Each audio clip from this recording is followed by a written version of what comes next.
Hi everyone, in this video I will show you that how you can add IDM extension on your Google Chrome browser.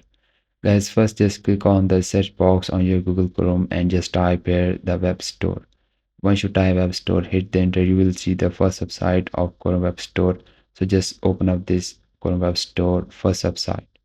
Now you will see the top search box, search extension. Now just type here IDM. Once you type it, just hit the enter and you will see the many extension.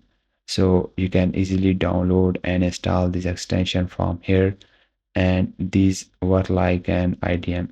You can also type here the internet download manager and you will see the same extension. Now simply open up the extension that you like I can just open up the first extension, then just click on the option of add to Chrome you are seeing here. Now once you click on the add to Chrome, then click on the add extension, it will start downloading and installing on your browser.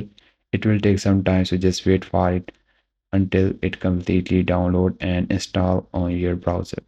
Guys, once it was completely downloaded and installed, this click on this extension icon.